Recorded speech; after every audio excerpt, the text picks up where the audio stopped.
नमस्कार, बहुत स्वागत है आप सभी का। मैं हूं आपके साथ नैना यादव, लेकर हाजिर हूं हमारा खास शो पूछता है इंडिया। खुद को मुसलमानों का हिमायती साबित करने में जुटे पाकिस्तान के सीडीएफ आसिम मुनीर की बात करें, जिन्होंने अब गाजा के मुसलमानों के खिलाफ न केवल कदम बढ़ाया बल्कि खबर यह है कि उन्होंने अपना भाईचारा बेच ही दिया है। जी हां, इस खबर के बाद में पाकिस्तान के लोगों में कैसी प्रतिक्रियाएं हैं ये आपको बताएंगे, लेकिन सबसे पहले आपको ये बताते हैं कि आसिम मुनीर वो कौन सा फैसला ले रखे हैं जिसकी वजह से अब ये कहा जाए कि उनकी खुद की मुश्किलें बढ़ती हुई नजर आएंगी। पाकिस्तान ने गाजा में प्रस्तावित इंटरनेशनल स्टेबलाइजेशन फोर्स यानी आईएसएफ में लीडरशिप की जिम्मेदारी मांगी है और खबर है कि पाकिस्तानी सेना ने हमास से हथियार छीनने जा रही आईएसएफ में शामिल होने के लिए कुछ शर्तें रखी हैं। और शर्तें क्या हैं, आप जब उन शर्तों को समझेंगे तो आप भी हैरान रह जाएंगे और उससे पता चलता है कि पाकिस्तान का जो दोगला रवैया है वो किस तरह का है। दरअसल सूत्रों का बड़ा दावा है कि पाकिस्तान ने आईएसएफ की यानी कि इंटरनेशनल स्टेबलाइजेशन फोर्स की कमान संभालने की बात कही है। पाक सेना के सीनियर जनरल को दिए जाने की मांग रखी है। साथ ही अमेरिका से लंबे समय तक आर्थिक समर्थन की मांग भी पाकिस्तान ने की है। अमेरिका और पाकिस्तान के सैन्य अधिकारी लगातार संपर्क में हैं। इस दौरान आईएसएफ के गठन और कामकाज को लेकर चर्चा भी की जा रही है। आईएसएफ के नियमों और गठबंधन को लेकर जल्द ही एक बैठक भी होने जा रही है जिसमें आसिम मुनीर और अमेरिका कमांडर्स शामिल हो सकते हैं।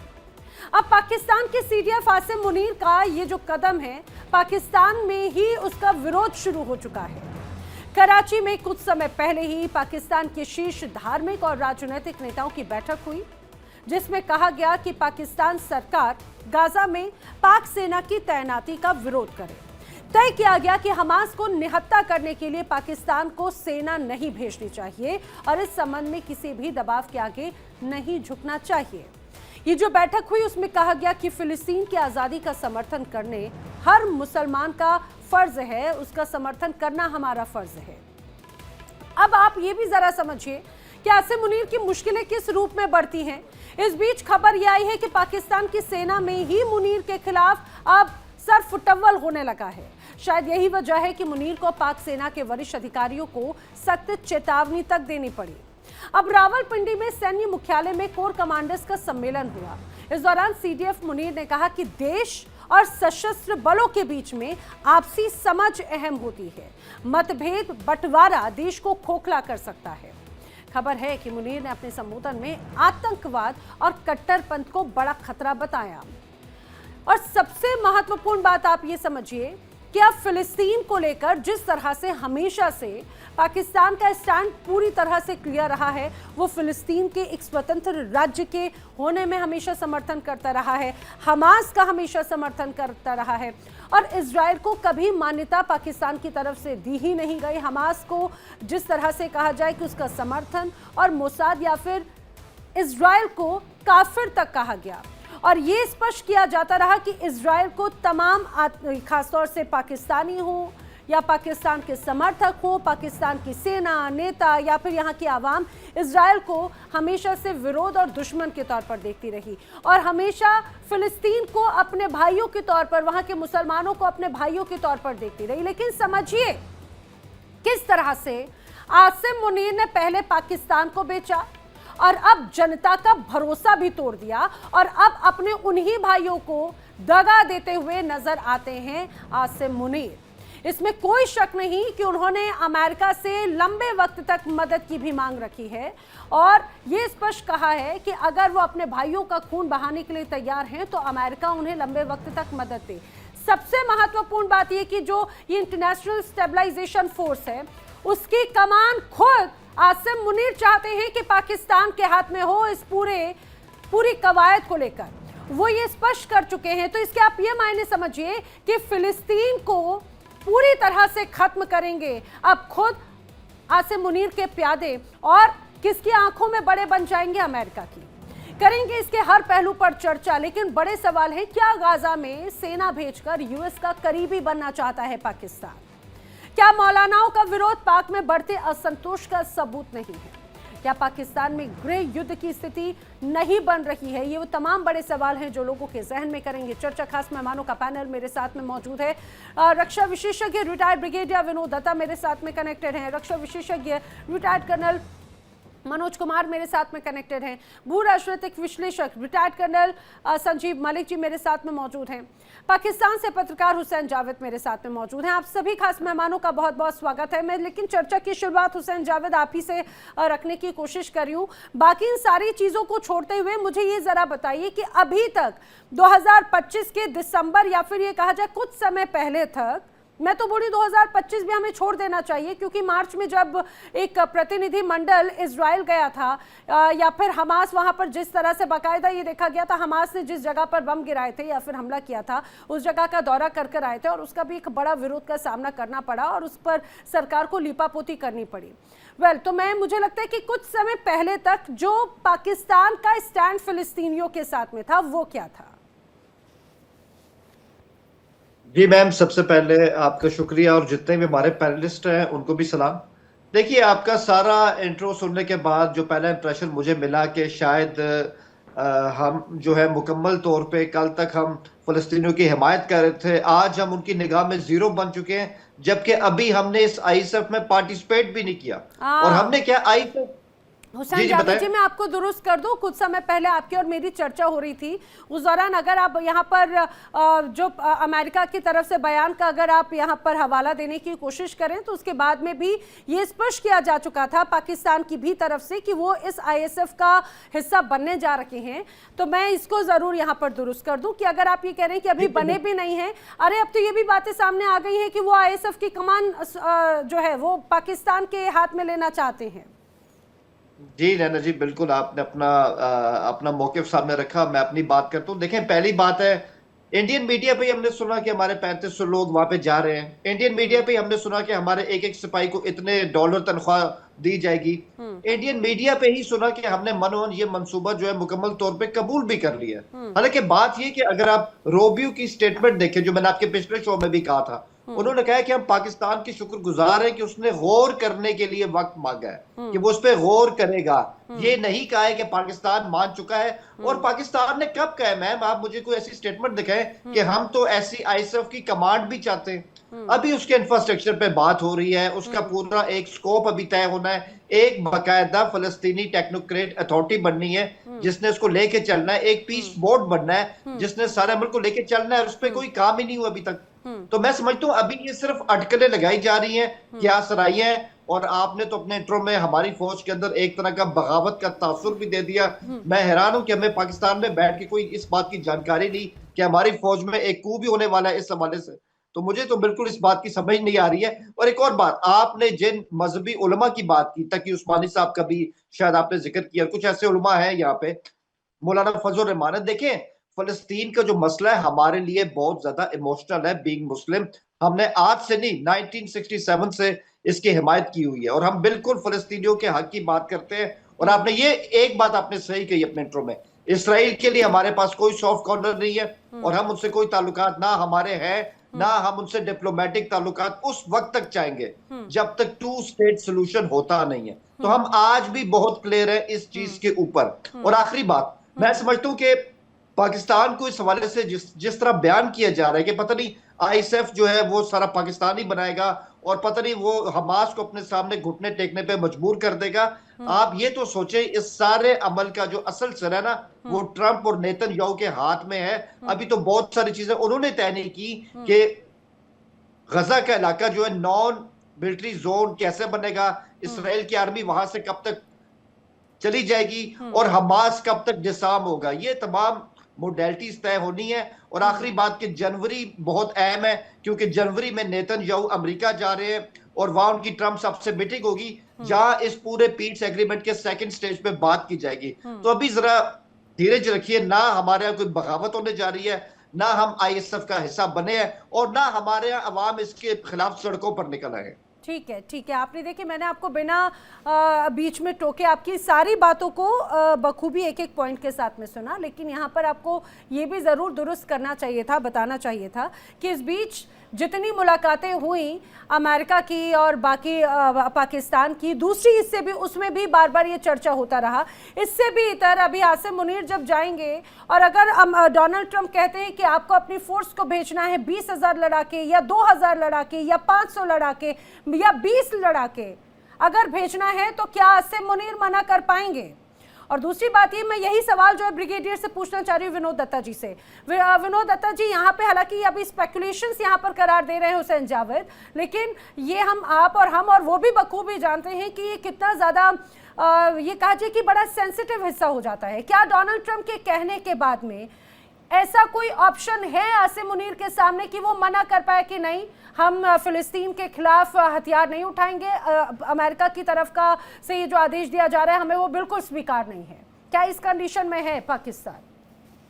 देखिए, पाकिस्तान जिस सूरत हाल में है वो बिल्कुल इस पोजीशन में नहीं है कि अमेरिका का जो मैंडेट है या डिक्टेट है उसको वो नकार सके, क्योंकि पाकिस्तान के ऊपर अमेरिका के उसके फाइनेंशियल ऑब्लिगेशंस है, उसके स्ट्रेटेजिक ऑब्लिगेशंस है, और जिस मुश्किल वक्त से पाकिस्तान गुजर रहा है उसमें अगर कोई मतलब मसीहा नजर आता है तो वो अमेरिका है।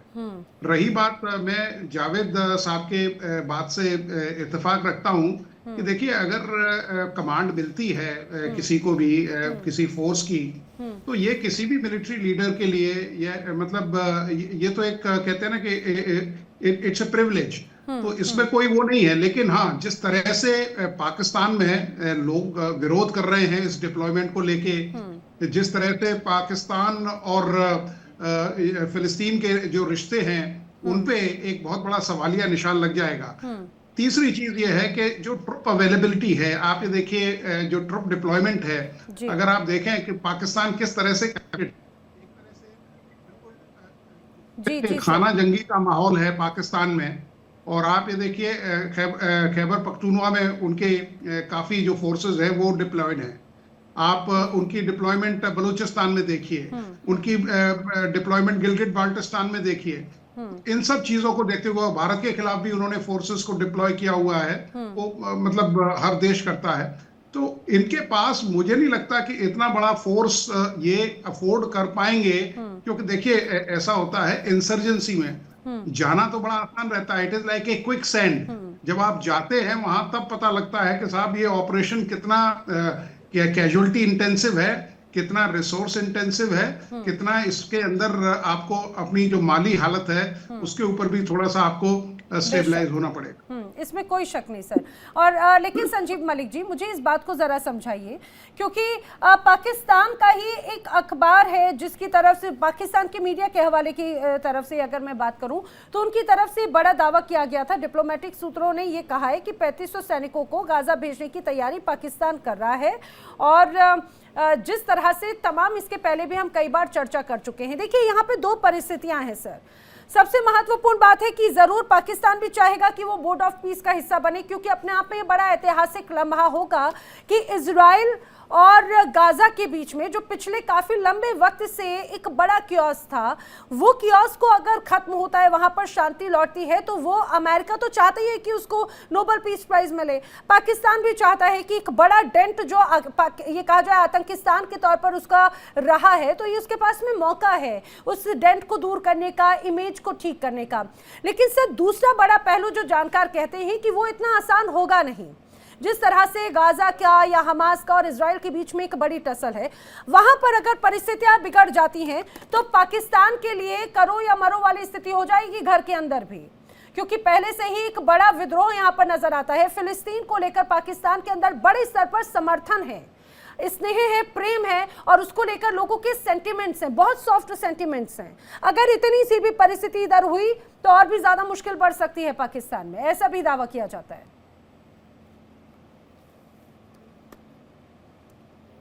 संजीव मलिक जी सर, प्लीज अपना ऑडियो अनम्यूट कर लें। Yeah, I'm sorry. Ji. Am I audible now? Yes, sir. अच्छा, Naina ma'am, thank you very much. And देखिए, इस बात को समझने के लिए मैं तीन लेयर की बात करूंगा। सबसे बड़ी लेयर कि ओप सिंदूर के बाद जब इजराइल ने अटैक किया ईरान पर, अमेरिका उसके समर्थन में आया और उन्होंने दावे काउंटर दावे हुए उस टाइम।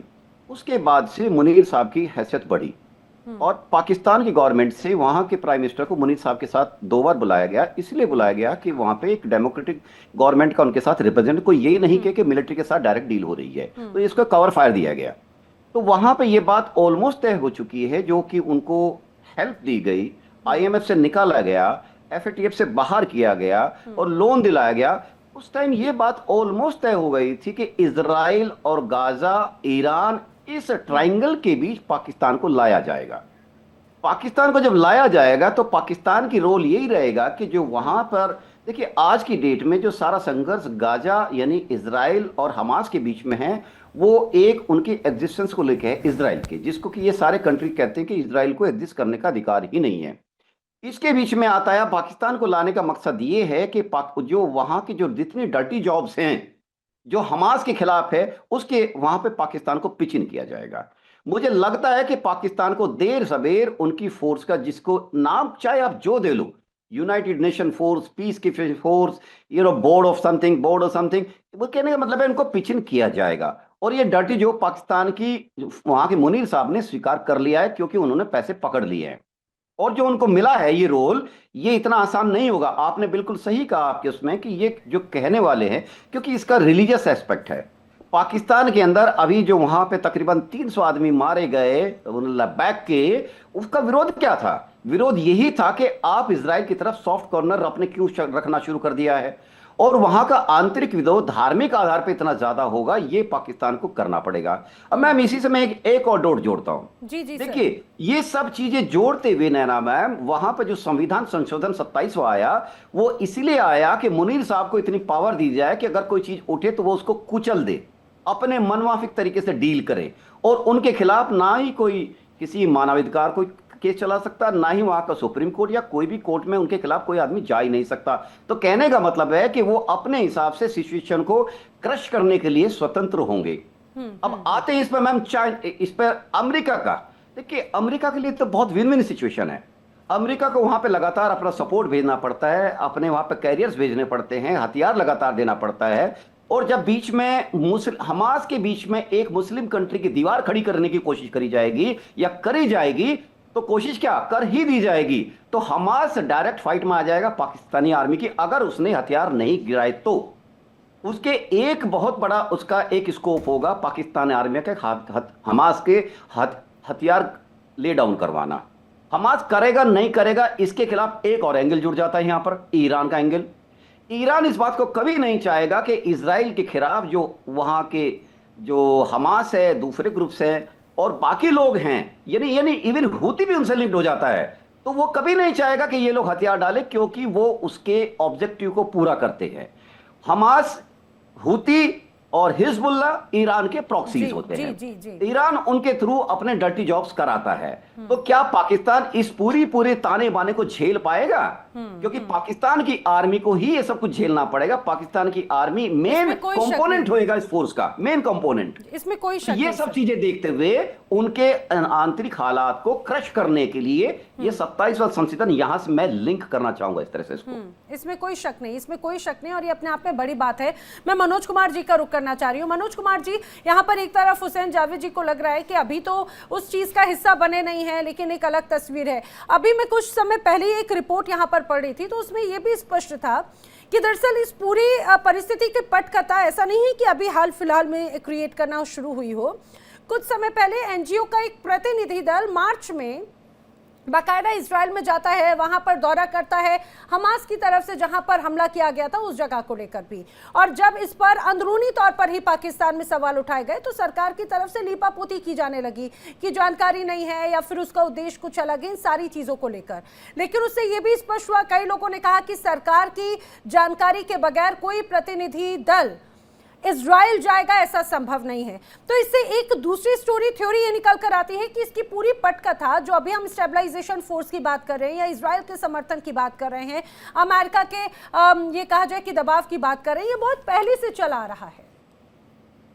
जी, मैं यहाँ पर बिल्कुल वाज़ेह कर दूं कि ऐसा नहीं है कि पाकिस्तान की ओर से कोई खबर नहीं आई है कि इनको न्योता दिया गया है 3500 ट्रुप्स वहां डिप्लॉय करने के लिए। ये मैं ये इशाक डार जो साहब जो हैं उनके डिप्टी प्राइम मिनिस्टर, उनका मैं एक वक्तव्य पढ़ रहा था, सुन रहा था, और उसमें उन्होंने बोला है, खास बोला है कि 3,500 ट्रुप्स को भेजने की बात है। आसिम मुनीर के साथ उस पर चर्चा हो रही है, लेकिन पाकिस्तान अब तक इसलिए उसके जो पूरे रूल्स ऑफ द गेम है वो पढ़ना चाहता है, और कभी भी हमास को डीवेपनाइज करने की उसमें रोल में ये पाकिस्तान आर्मी नहीं रहेगी, ना ही पीस एनफोर्समेंट में जाएगी। केवल पीस कीपिंग के लिए वहां पर पाकिस्तान ट्रुप्स वहां पर डिप्लॉय होंगे, ऐसा अभी कहा जा रहा है। लेकिन वहीं दूसरी तरफ अगर हमास के जो वहां लीडर हैं गजा में, खलील अल हया, उनका कहना है कि किसी भी हालत में हमास अपने वेपन्स